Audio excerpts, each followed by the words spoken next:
Hello everyone, welcome to our channel. आज का video हम स्टार्ट करेंगे कुछ क्वेश्चंस के साथ। यहाँ पर 10 क्वेश्चंस दिए गए हैं।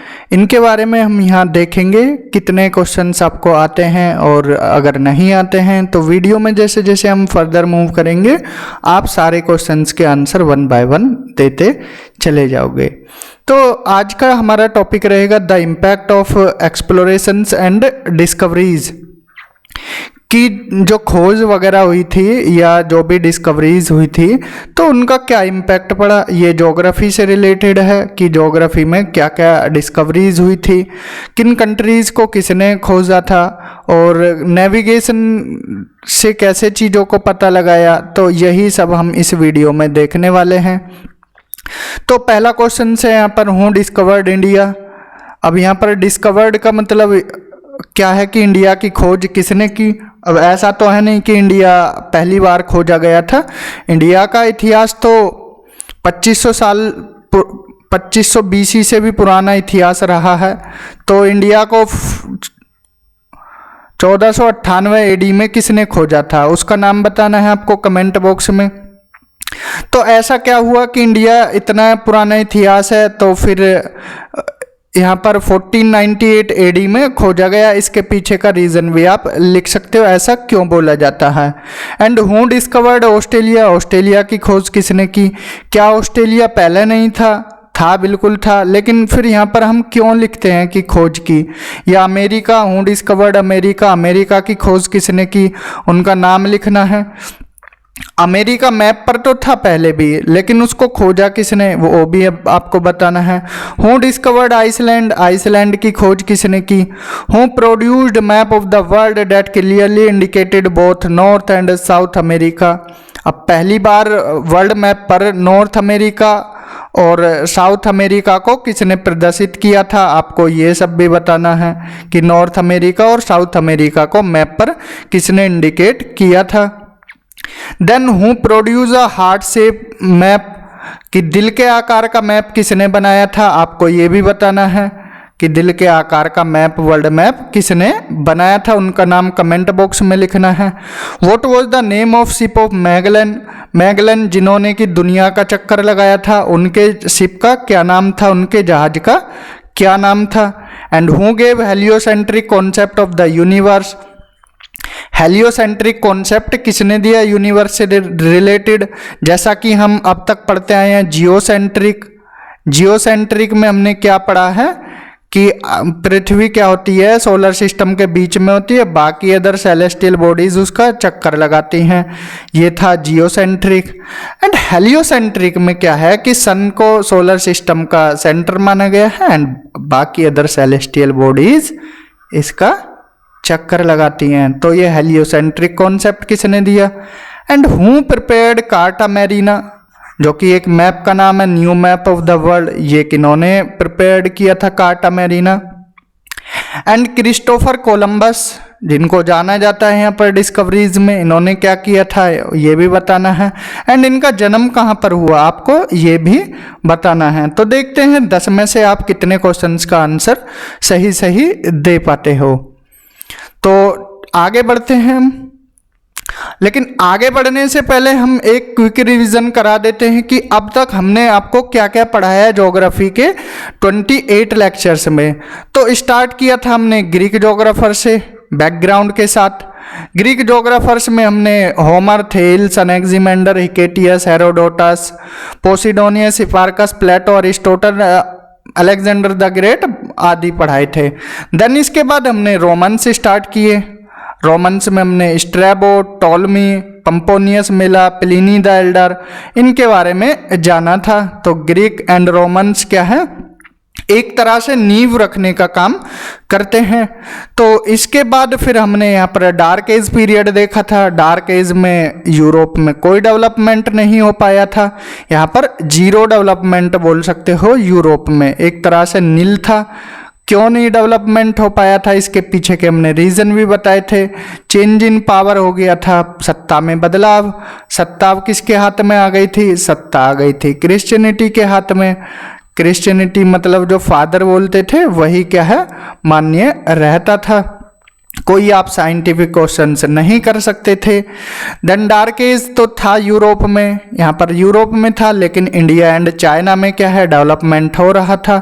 इंडिया एंड चाइना जोग्राफर्स का, एंशियंट जो जोग्राफर है उनका क्या कंट्रीब्यूशन रहा, इसमें हमने वराहमिहिर पढ़े थे, आर्यभट्ट पढ़े थे, भास्कराचार्य पढ़े थे, एंड इनका कंट्रीब्यूशन देखा था कि भास्कराचार्य वगैरह ने, आर्यभट्टा ने क्या क्या कॉन्सेप्ट दिए थे। देन इसके बाद हमने इंडियन एंड चाइनीज़ के बाद यहाँ पर फिर क्या है अरब जोग्राफर्स स्टार्ट किए थे। अरब्स, यहाँ पर अरब जोग्राफर में हमने 1 बाय 1 पढ़े, इनका बैकग्राउंड पढ़ा, इनका क्या कंट्रीब्यूशन रहा है।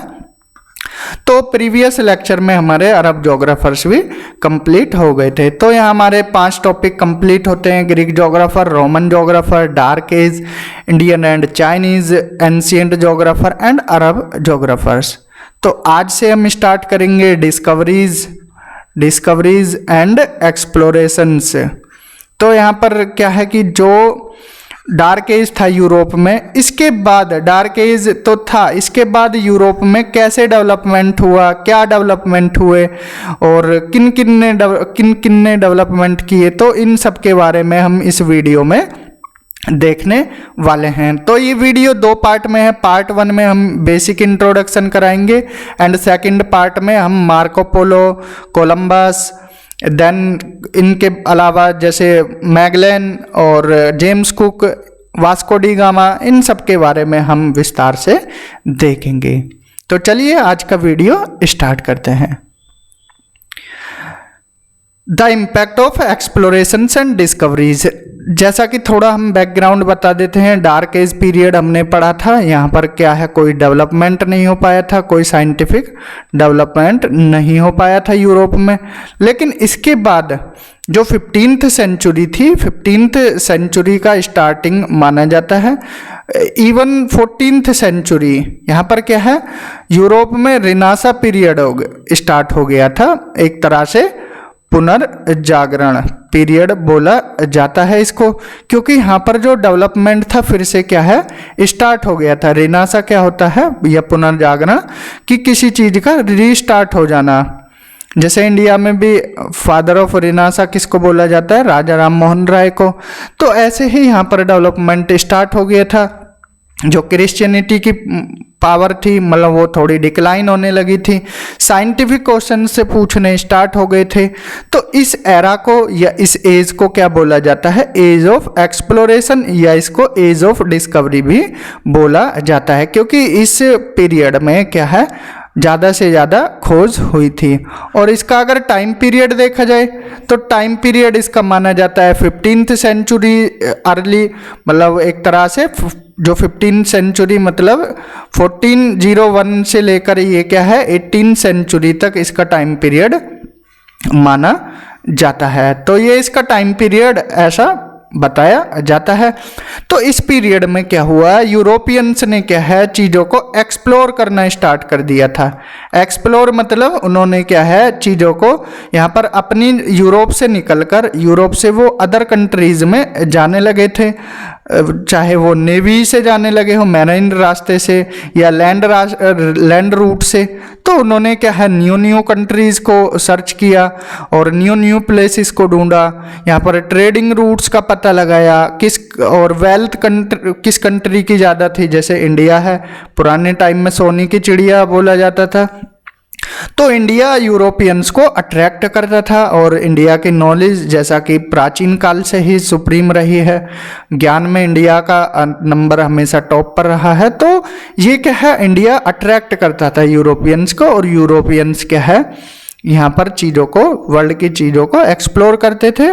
वो जैसा कि इंडिया भी गए और अमेरिका भी गए, और उसके बाद ये साउथ एशिया कंट्रीज़ में भी गए।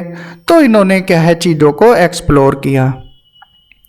अब आगे बढ़ने से पहले थोड़ा बैकग्राउंड देख लेते हैं। जैसा कि हमने स्टार्ट किया था ग्रीक से, ग्रीक से पहले भी जो थोड़ा कंट्रीब्यूशन था वो फिनोशियंस का था या कार्थेजेनियन का था। कार्थेजेनियन में हमने हन्नो का जिक्र भी किया था कि एक तरफ अलेक्जेंडर, देखिए वर्ल्ड, जैसे ये वर्ल्ड मैप है तो यहाँ पर क्या है ये स्पेन है, वर्ल्ड मैप अगर आप ओपन करोगे, स्पेन, स्पेन के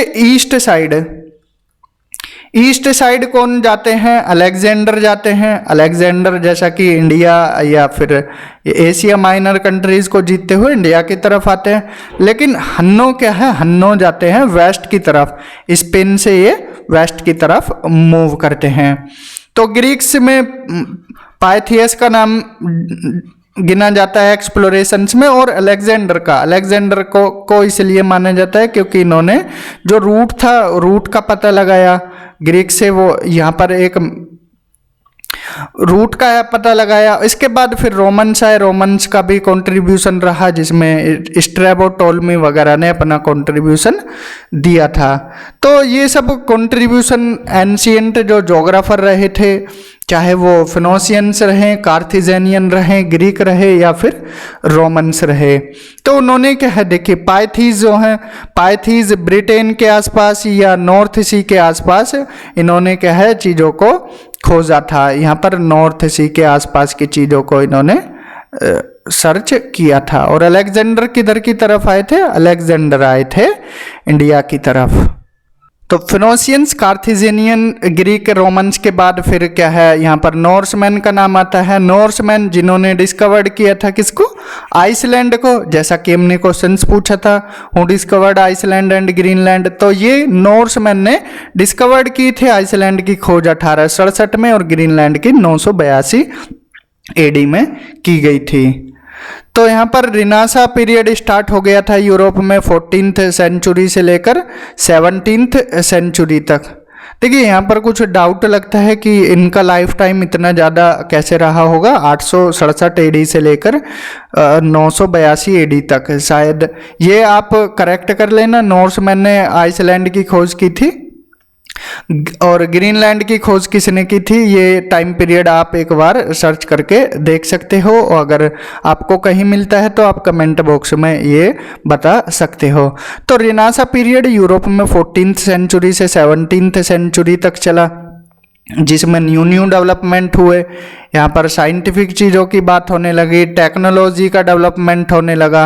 टेक्नोलॉजी में डेवलपमेंट होगा तो फिर यहाँ पर वेल्थ भी अच्छी होगी, कंट्रीज़ की वेल्थ अच्छी होगी तो यहाँ पर नेवी पावर भी अच्छी होगी। नेवी पावर अच्छी होगी तो फिर वो यहाँ पर जो शिप वगैरह हैं वो प्रोवाइड करेंगे, अपने जो जोग्राफर्स हैं उनको वोएजेस देंगे।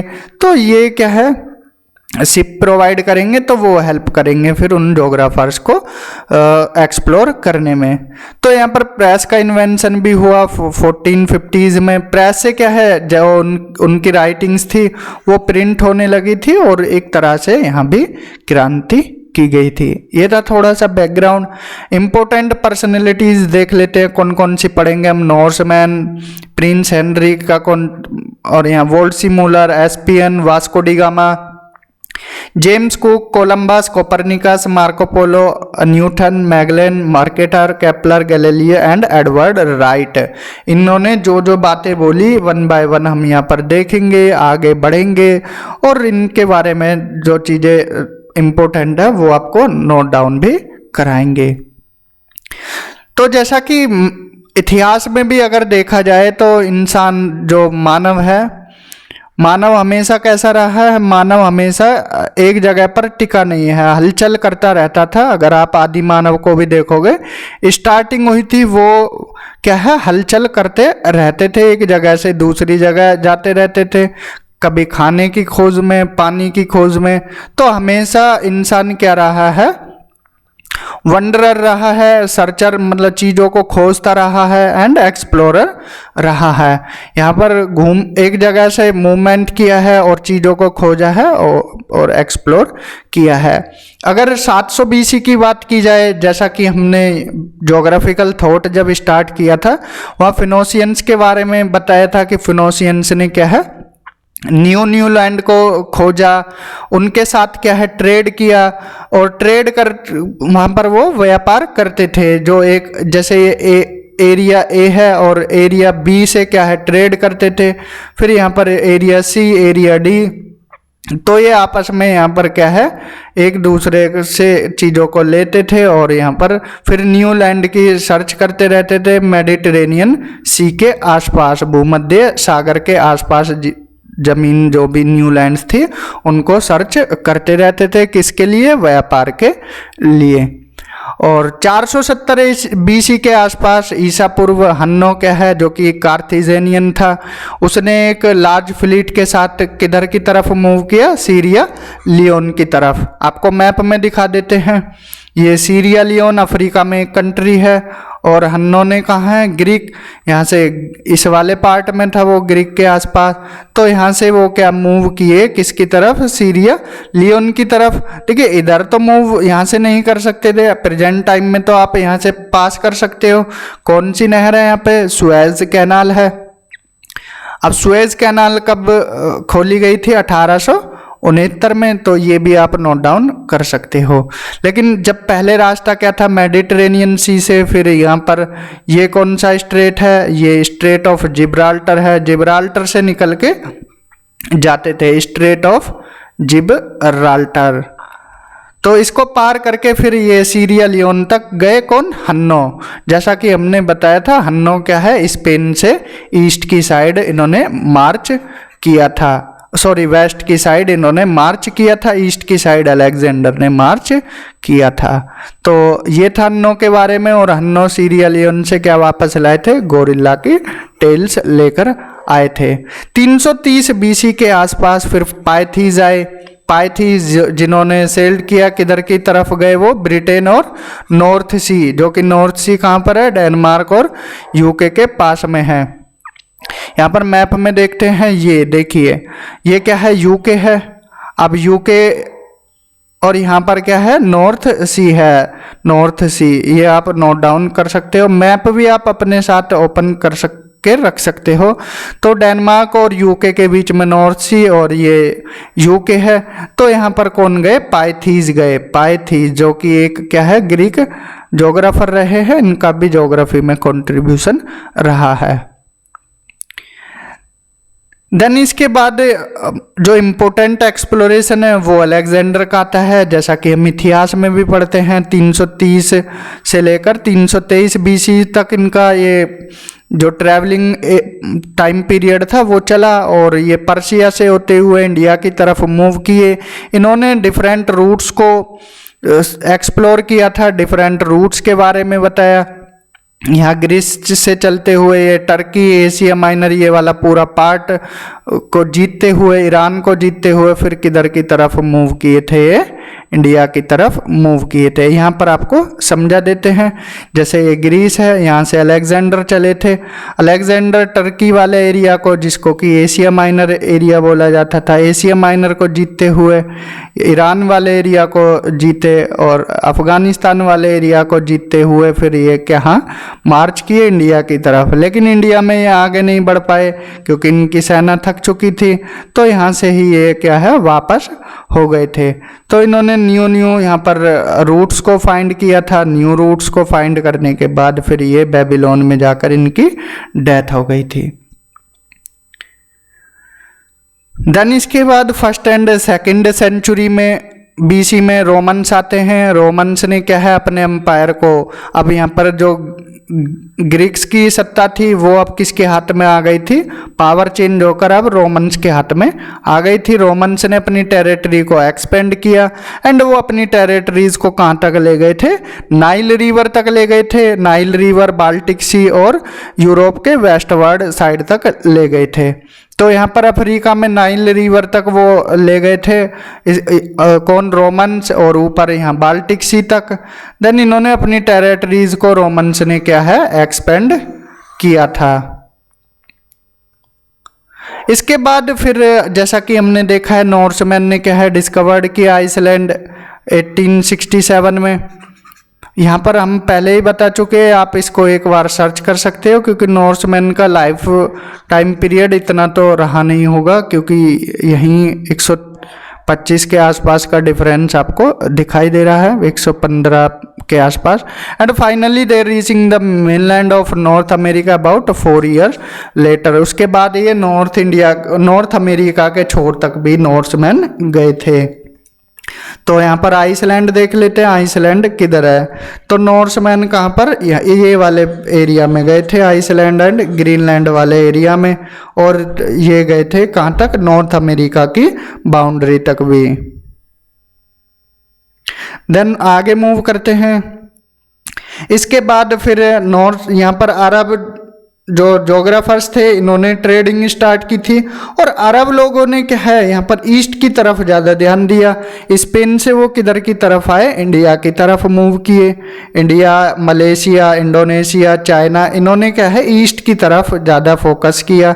जैसा कि मेडागास्कर, इंडियन ओशियन की तरफ इन्होंने अपनी टेरिटरीज को बढ़ाया था। जैसा कि अरब जोग्राफर है, यहाँ पर ये सऊदी अरेबिया है, तो ये वाले एरिया अरब जोग्राफर्स का रहा।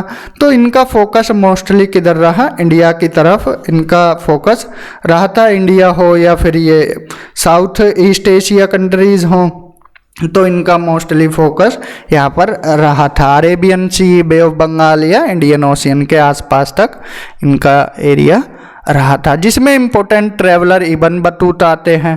जैसा कि जब हमने इब्न बतूता के बारे में बताया था कि इनमें और मार्को पोलो में क्या है, डिबेट रहती है कि किसने ज़्यादा ट्रैवल किया था। तो इब्न बतूता जो कि कम से कम इन्होंने 30 प्लस कंट्रीज, मतलब 30 उस टाइम की अगर देखा जाए तो 40 प्लस कंट्रीज इन्होंने अकेले ट्रैवल की थी। कितने साल में, 28 से 30 साल के टाइम पीरियड इनका ट्रैवलिंग का माना जाता है। तो इनकी रिमार्केबल जर्नी को ज्योग्राफी में जाना जाता है।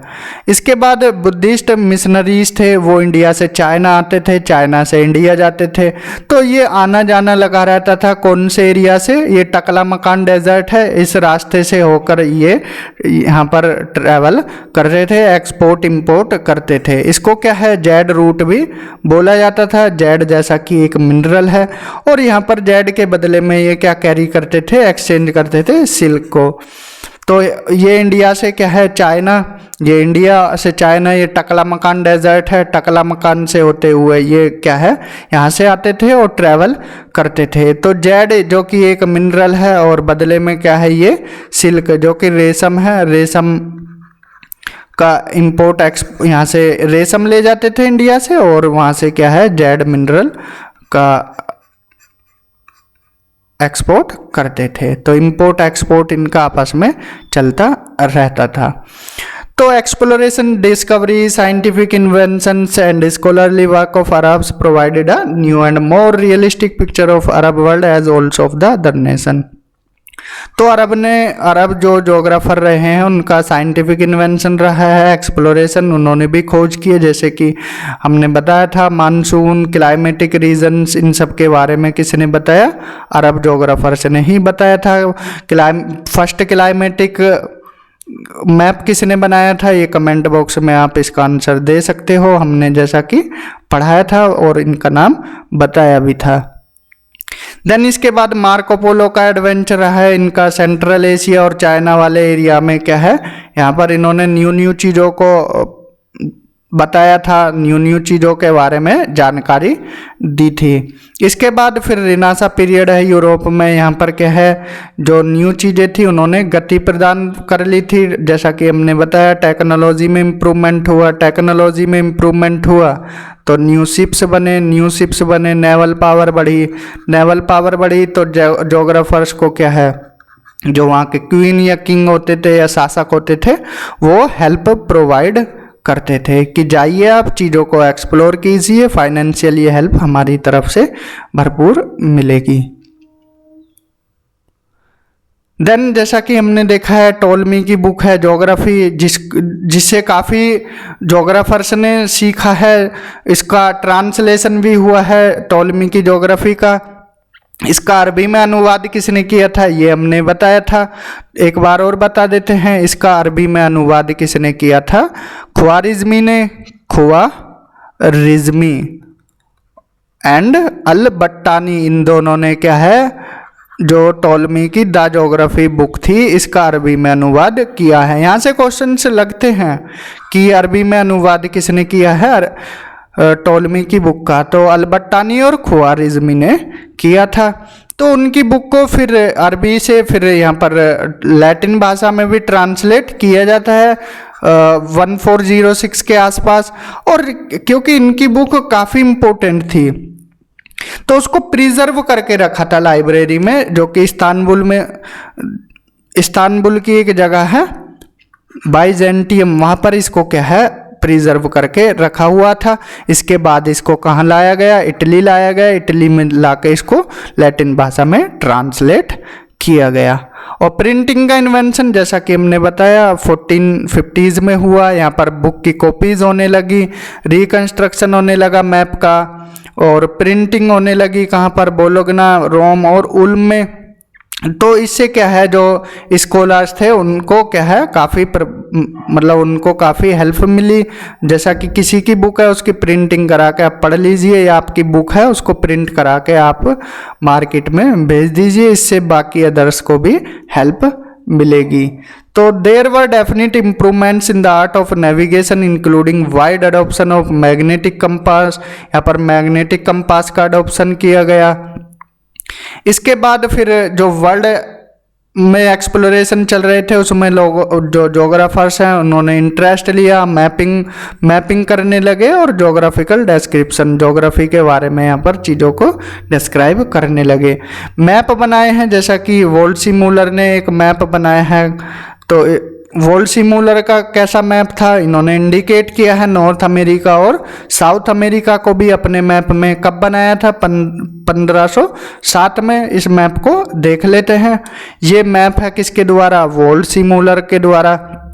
इन्होंने यहाँ पर क्या है नॉर्थ अमेरिका और साउथ अमेरिका को भी अपने मैप में इंडिकेट किया है। ये अफ्रीका वाला पोर्शन है, ये एशिया वाला पोर्शन है, ये यहाँ पर यूरोप वाला पोर्शन है। तो ये क्वेश्चन हमने जैसा कि पूछा था स्टार्टिंग में कि जो नॉर्थ अमेरिका और साउथ अमेरिका का है वर्ल्ड मैप पर किसके द्वारा ये प्रदर्शित किया गया, मार्टिन वोल्सी मूलर के द्वारा। तो with these devices the navigators become more confident. तो इनकी हेल्प से क्या है नेविगेटर्स को और ज़्यादा कॉन्फिडेंस मिलता था। उनका नेक्स्ट स्टेप यही रहता था कैसे न्यू अननोन पार्ट हैं वर्ल्ड के उनको खोजा जाए। तो एक दूसरे में होड़ चल गई थी कंट्रीज़ में कि कैसे अदर कंट्रीज़ को यहाँ पर खोजा जाए। तो इस जैसा कि यहाँ पर रिनासा पीरियड यूरोप में स्टार्ट हो गया था, तो इससे मुस्लिम का जो वर्चस्व था थोड़ा कम होने लगा था। देन इसके बाद अरब एम्पायर से डिसइंटीग्रेट करने लगा। अब यहाँ पर आते हैं लाइट में प्रिंस हेनरी, जिनको हेनरी द नेविगेटर भी बोला जाता है। इन्होंने अरब्स को हरा दिया था। कहाँ पर, क्यूटा, जैसा कि ये जगह हमने बताई थी कहाँ पर है, मोरक्को में। इन्होंने मोरक्को को कब्जा लिया था और स्ट्रेट ऑफ जिब्राल्टर पर भी कब्जा जमा लिया था। ये स्ट्रेट ऑफ जिब्राल्टर है, ये डिवाइड करती है यूरोप को अफ्रीका से। तो ये भी एक्स्ट्रा पॉइंट है, आप नोट डाउन कर सकते हो। तो उन्होंने पहला इंस्टीट्यूशन बनाया कहाँ पर, कैप सेंट विंसेंट, जो कि पुर्तगाल में है ये जगह, कैप सेंट विंसेंट। तो पुर्तगाल में एक जगह है, यहाँ पर इन्होंने एक इंस्टीट्यूशन बनाया ज्योग्राफी के लिए। इस इंस्टीट्यूशन में उन्होंने इनवाइट किया ज्योग्राफर्स को कि हमारे यहाँ आइए, ज्योग्राफर्स, कार्टोग्राफर, मैथमेटिशियन, एस्ट्रोनॉमर्स आइए और यहाँ पर चीज़ों को क्या है नेविगेट कीजिए और यहाँ पर क्या है हेल्प कीजिए और चीज़ों को यहाँ पर बताइए। तो इससे क्या हुआ, जो ये इम्पेटस दिया था हेनरी ने, यहाँ पर navigators offered themselves to explore the western coast of Africa, Cape Bojador and Gulf of Guinea. तो उन्होंने क्या है नेविगेटर्स आए और उन्होंने जो वेस्टर्न कोस्ट है अफ्रीका का उसको क्या है एक्सप्लोर करना स्टार्ट कर दिया था। कैप बोजाडार जो कि यहाँ पर ही है, इसके आसपास, जो ये कैप ऑफ सेंट विंसेंट है इसी के आसपास है। तो 1492 में क्रिस्टोफर कोलंबस क्या है नई दुनिया पहुंच गए थे, न्यू वर्ल्ड पहुंच गए थे। अब इस नई दुनिया को नाम दिया गया अमेरिका और वास्को डी गामा 1498 में कहाँ पहुँच गए, केप ऑफ गुड होप से होते हुए इंडिया की तरफ। तो इनको क्या माना जाता है, इंडिया की खोज किसने की, वास्को डी गामा ने, एंड अमेरिका की खोज किसने की, क्रिस्टोफर कोलंबस ने। ऐसा नहीं है कि पहले एग्जिट नहीं करता था, पहले भी एग्जिट करता था, लेकिन जो वर्ल्ड मैप है उस पर क्या है अब ये प्रदर्शित होने लगे थे, अमेरिका एंड इंडिया। तो अगर बात करें वास्को डी गामा, देखिए पुर्तगाल के रहने वाले थे। पुर्तगाल से इन्होंने अपना शिप स्टार्ट किया था, अपनी यात्रा स्टार्ट की थी। अपनी यात्रा स्टार्ट करते हुए ये कहाँ पर आए, यहाँ पर केप ऑफ गुड होप से होते हुए ये क्या है, इंडिया की तरफ आए थे। केप ऑफ गुड होप से निकलकर इन्होंने ये रास्ता अपनाया था और फाइनली कहाँ आए थे, ये इंडिया में पहली बार कहाँ पर, मालाबार कोस्ट पर ये आए थे। तो ये था वास्को डी गामा का रूट। 1520 के आसपास फर्डिनेंड मैगलन जो कि एशिया पहुंचे थे पहली बार, किधर के रूट से, वेस्ट की तरफ होते हुए। तो इन्होंने क्या है सरकम नेविगेट किया वर्ल्ड को 1520 में। एक तरह से सिंपल भाषा में बोला जाता है कि दुनिया का चक्कर किसने लगाया, तो दुनिया का चक्कर लगाया यहाँ पर मैगलन ने। मैगलन ने क्या है अर्थ के जो ये वर्ल्ड है, वर्ल्ड को सरकम नेविगेट किया था। देन इसके बाद आते हैं 1768 से 1778 के बीच में जेम्स कुक। इन्होंने यहाँ पर इंडियन ओशियन और पैसिफिक ओशियन में चीज़ों को लोकेट किया, मतलब जो इस पे चीज़ें थी, मतलब चीज़ें इन द सेंस की एरिया थे, एरिया को लोकेट किया। उन एरिया में क्या है, न्यूजीलैंड था, न्यूजीलैंड एंड ऑस्ट्रेलिया। तो यहाँ पर न्यूजीलैंड एंड ऑस्ट्रेलिया का खोजकर्ता किसको बोला जाता है, वो बोला जाता है जेम्स कुक को। तो इन्होंने क्या है, जो टोलमी ने टेरा इनकॉग्निटा टर्म दिया था किसके लिए, अननोन लैंड के लिए, वो किसने खोजी थी, यहाँ पर कैप्टन जेम्स कुक ने। इसके बाद उन्होंने डिस्कवर्ड किए छोटे छोटे आइलैंड, न्यू आइलैंड्स जो कि ऑस्ट्रेलिया के पास थे। Columbus, Vasco da gamma, Magellan या कुक, ये जितने भी एक्सप्लोरर थे ये किसके वर्क पर रिलाइड थे, ये थे टोलमी का जो वर्क था। टोलमी की जो कैलकुलेशन थी कि किसको लेकर, लैटिट्यूड्स को लेकर, अक्षांश या रेखाओं को लेकर, या फिर अर्थ की सरकमफ्रेंस की बात हो तो वो किस पर रिलाय किए थे, किसके वर्क पर निर्भर रहे थे, वो रहे थे टोलमी के वर्क पर। लेकिन कुछ जगह पर उन्होंने क्या है टोलमी के जो कैलकुलेशन थी इनको डिसअप्रूव्ड किया और चीज़ों में चेंज किया। इसके बाद फिर क्या है, कार्टोग्राफी में भी न्यू डेवलपमेंट हुए, जैसा कि न्यू प्रोजेक्शन आया, मर्केटर प्रोजेक्शन। ये किसके द्वारा दिया गया था, मर्केटर के द्वारा इन्वेंट किया गया था। तो first globe of the world बनाया गया and new and accurate map बनाए गए वर्ल्ड के कंट्रीज के, ये सब प्रिपेयर्ड किए गए थे। तो मर्केटर प्रोजेक्शन जो कि यहाँ पर कार्टोग्राफी में काम आता है, तो इसके बारे में भी यहाँ पर बताया गया था। ये रूट देख लेते हैं। देखिए ये वाला जो ऑस्ट्रेलिया है या न्यूजीलैंड है, ये किसके द्वारा, और छोटे छोटे यहाँ पर आइलैंड है, ये किसके द्वारा खोजे गए थे, ये जेम्स कुक के द्वारा खोजे गए थे। और ये इंडिया वाला पार्ट है, ये जैसा कि हमने बताया, ये वास्को डी गामा के द्वारा, यहाँ पर वास्को डी गामा। एंड जो अमेरिका वाला पार्ट था वो किसके द्वारा, यहाँ पर अमेरिका वाला पार्ट था कोलंबस के द्वारा। जब हम 1 बाय 1 इनको पढ़ाएंगे तो ये चीज़ें भी बताएंगे। फर्दर मूव करते हैं। जो मोस्ट ऑफ द कार्टोग्राफर्स थे 15th सेंचुरी के, वो कहाँ पर रहना पसंद करते थे, विनाइस और जेनाओ में। ये कहाँ पर हैं दोनों जगह, इटली में, क्योंकि यहाँ से क्या है, ये दोनों प्लेस, यहाँ से यूरोपियंस अपने जो वोएजिस थे, मतलब शिप वगैरह थे, उनको यहाँ से ही क्या है डिपार्ट करते थे, भेजते थे, चाहे वो ईस्टर्न की तरफ। तो मैप में अगर देखें यहाँ पर इटली वाला एरिया, तो यहाँ पर क्या है, ये इटली है। तो ये इटली है, यहाँ पर 2 जगह हैं, विनाइस एंड जेनेवा। तो यहाँ से ही ये क्या है ईस्ट की तरफ अपने जो भी शिप थे वो क्या है यहाँ से भेजते थे। तो उस टाइम ये तो नहर तो थी नहीं, ये वाला एरिया से भेजते थे और लैंड रूट से होते हुए भी इधर आते थे, या फिर स्ट्रेट ऑफ जिब्राल्टर से निकल कर ये इटली वाले पोर्शन से यहाँ से निकल के जाते थे। क्योंकि ये वाला यहाँ एरिया क्या है, यहाँ से निकल नहीं सकते थे, इसलिए इन्होंने यूरोपियंस ने ये वाला रास्ता अपनाया था। क्योंकि यहाँ पर पहले इनको यहाँ पर युद्ध लड़ना पड़ेगा, जीत कर इसके बाद उन्होंने क्या है यहाँ टेंशन न पाल कर ये वाला रुख इख्तियार किया था, स्ट्रेट ऑफ जिब्राल्टर वाला। तो इटली की दो जगह थी, जेनोआ एंड विनाइस, यहाँ से ये क्या है अपने शिप को डिपार्ट करते थे। इसके बाद यहाँ पर कुछ ऐसे भी जोग्राफिकल कॉन्सेप्ट थे जो पुराने टाइम में उनको इन्होंने क्या है गलत साबित किया और इनको क्या है एलिमिनेट किया।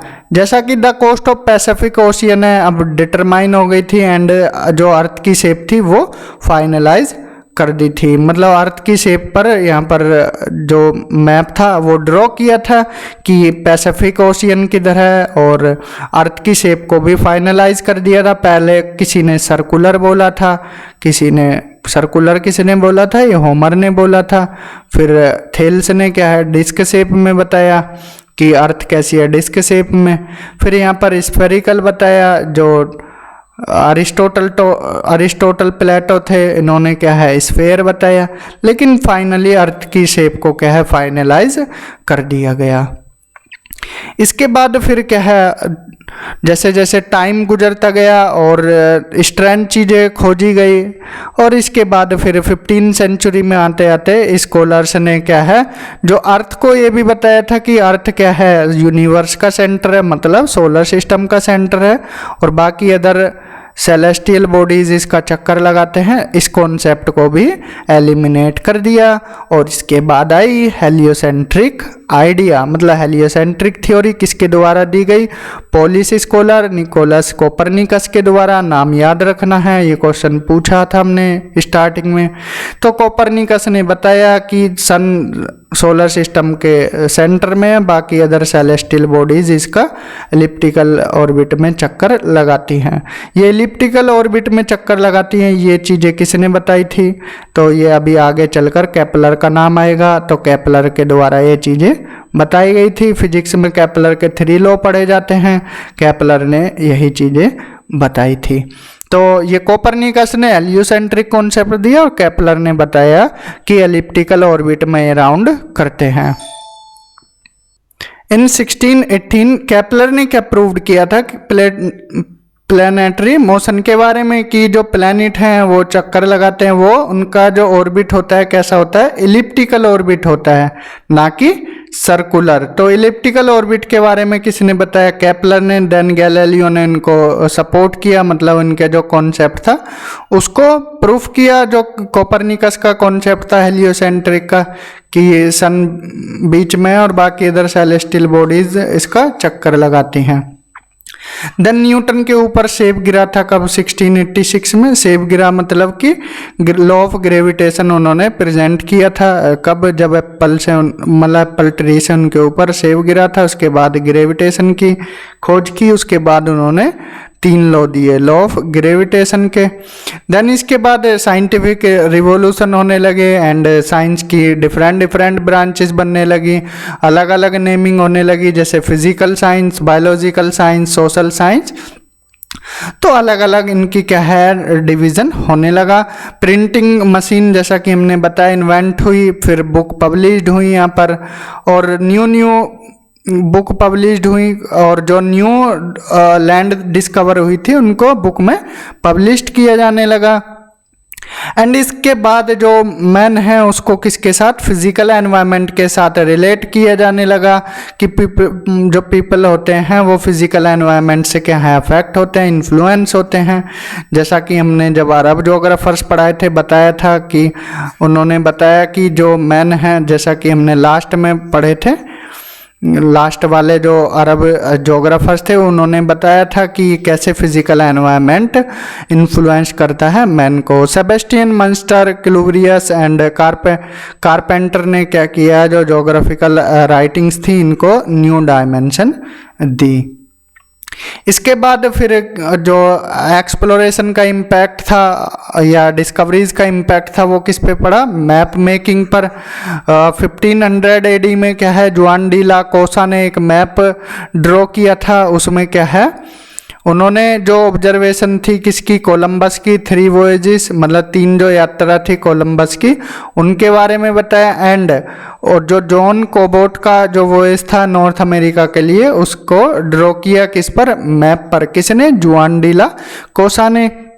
फर्स्ट वर्ल्ड मैप बनाया जिसमें अमेरिका को शो किया, north America and south America को, वो मार्टिन वोल्सिमुलर ने 1507 में। एंड इन्होंने यह भी बताया कि जो अमेरिका का नाम है वो किसके नाम पर पड़ा, किसके नाम पर पड़ा, वो अमेरिगो वेस्पुची के नाम पर। तो इन्होंने क्या है, ऐसा माना जाता है कि कोलंबस से पहले कौन गए थे, अमेरिगो वेस्पुची गए।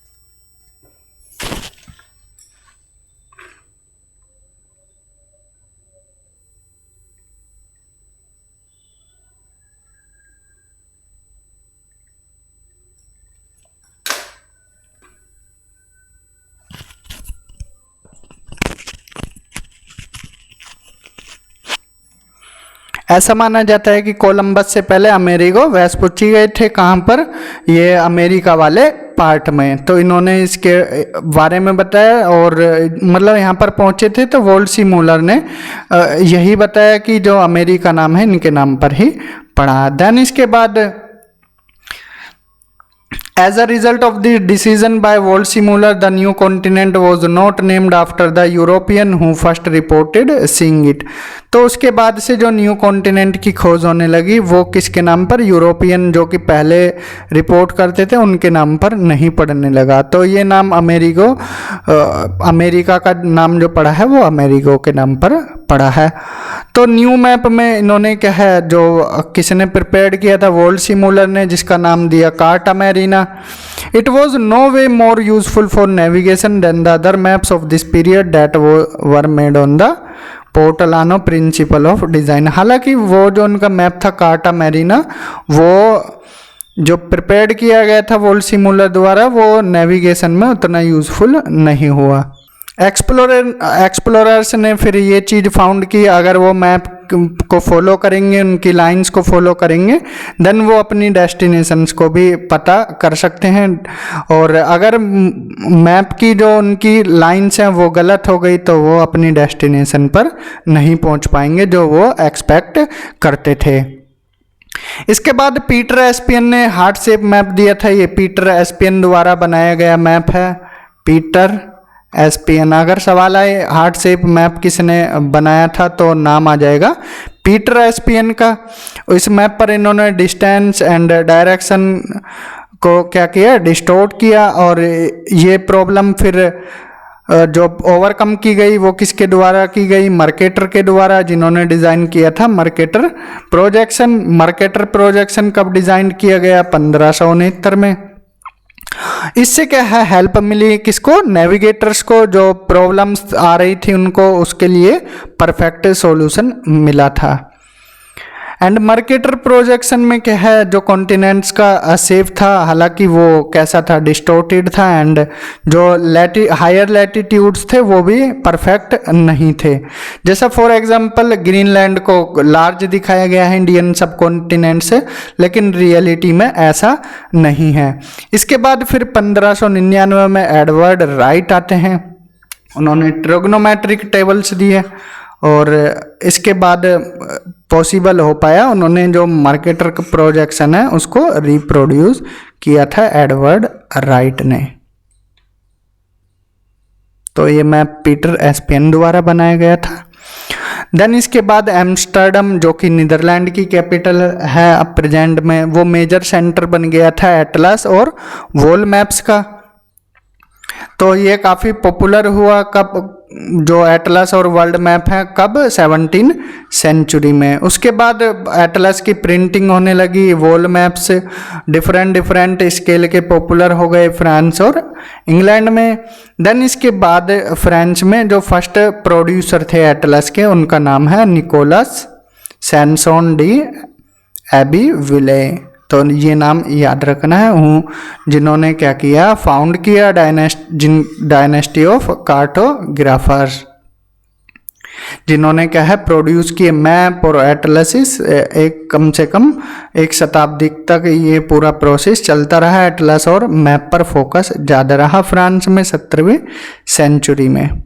उसके बाद फिर ग्रेट एज ऑफ डिस्कवरी में क्या हुआ, यहाँ पर काफ़ी चेंज आए वर्ल्ड आउटलाइन को लेकर। जो एरेनियस कॉन्सेप्ट थे, अजीब अटपटे कॉन्सेप्ट थे, उनको हटाया गया।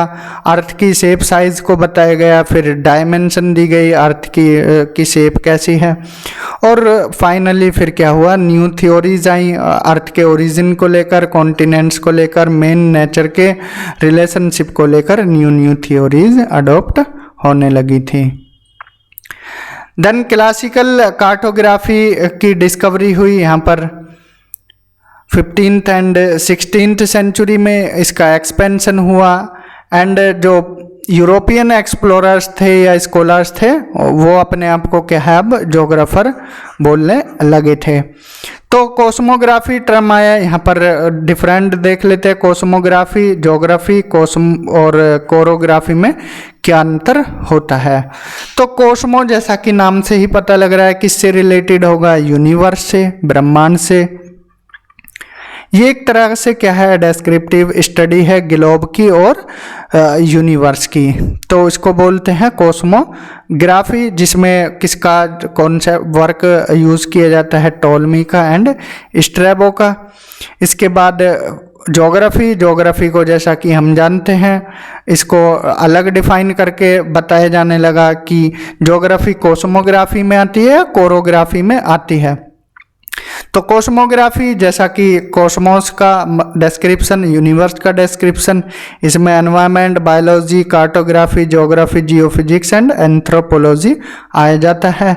लेकिन कोरोग्राफी हम यहाँ पर प्लेस के बारे में पढ़ते हैं, स्पेस के बारे में पढ़ते हैं, डिफरेंट एरियाज़ के बारे में पढ़ते हैं, जनरल एरियाज़ या लार्जर एरियाज़, और टोपोग्राफी के बारे में कोरोग्राफी में पढ़ा जाता है। तो कॉस्मोग्राफी में हम पढ़ते हैं यूनिवर्स के बारे में, यूनिवर्स का डिस्क्रिप्शन। कोरोग्राफी में किसी एरिया का या किसी प्लेस का डिस्क्रिप्शन पढ़ा जाता है। तो यहाँ पर जो डेवलपमेंट हुए उनको डिस्कस करेंगे वन बाय वन कि ज्योग्राफिकल कॉन्सेप्ट क्या थे, क्या एक्सप्लोरेशन हुए, क्या डिस्कवरीज हुई, मार्को पोलो का क्या कंट्रीब्यूशन था, कोलंबस का, वास्को डी गामा का, फर्डिनेंड मैगलन का एंड जेम्स कुक का। तो ये नेक्स्ट वीडियो में हम वन बाय वन इनको देखेंगे कि इनका क्या कंट्रीब्यूशन रहा है, इन्होंने क्या चीज़ें एक्सप्लोर की हैं, क्या डिस्कवरी की हैं। तो फिलहाल इस वीडियो में इतना ही। वीडियो अच्छा लगा है तो वीडियो को शेयर कीजिए, चैनल को सब्सक्राइब कीजिए। कोई भी डाउट हो आपको तो आप बेधड़क होकर कमेंट कर सकते हो, और वीडियो अच्छा लगा है तो लाइक कीजिए और ज़्यादा से ज़्यादा शेयर भी कीजिए। तो इस वीडियो में इतना ही। Thank you, have a good day.